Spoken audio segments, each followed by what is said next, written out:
Is Christopher Nolan a cinematic genius or a hack?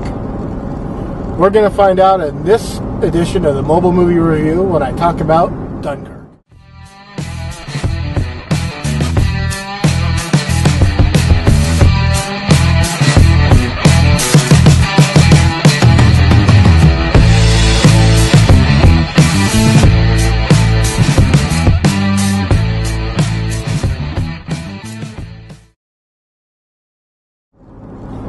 Hey everybody, 13th Wolfman here. Went out and saw Dunkirk today, and I gotta tell you, visually this movie is stunning. It has a lot of really good cinematography in it. There's one scene that looked a little hokey to me, and there's this Spitfire. The whole thing takes place during World War II, where like 400,000 men are in Dunkirk and they're waiting to get picked up off the shores, and the Germans get involved. But there's a scene where the Spitfire is out of gas, almost out of time, and coasting on nothing. And they show a scene where he's flying over the beach, and it looks really, really bad. I mean, it looks like bad CGI. And it just looks like the kind of stuff you'd see from a 1950s sci-fi movie where they'd superimpose something on a TV or overlay it, and you could always see the outline of the overlay.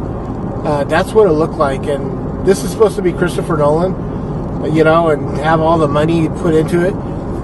Now, as far as the movie goes, I mean, visually this movie looks great, but as far as the movie goes, it blew.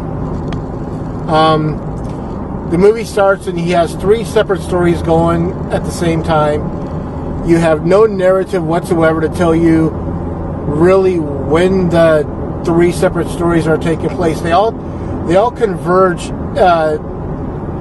to Dunkirk. I mean, that's the three separate stories deal with Dunkirk, but they'll be showing you a scene where this older gentleman, and his son are going to Dunkirk to rescue some of the British sailors and the British Army.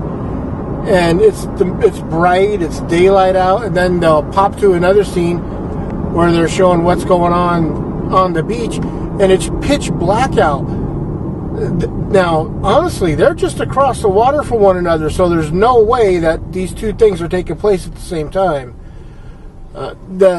There's basically, I mean, I don't know, I'd say maybe 100 words total said in this movie for an hour and 45 minutes. You don't get no character development whatsoever.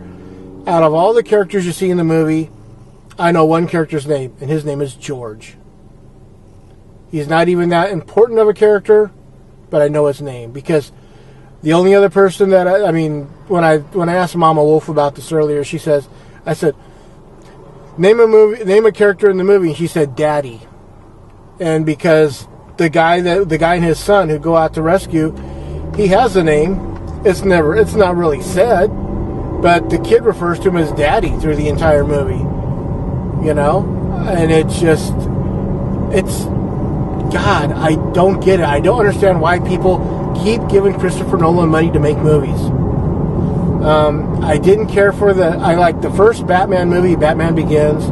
I didn't like The Dark Knight. I didn't like The Dark Knight Rises. Memento was such a stupid movie because he wanted to show a movie, that started at the end and went to the beginning, and I didn't care. It's like Insomnia and Inception are the only two movies I've liked by Christopher Nolan. Other than that, I think he's a hack. I put him right there with Guy Ritchie.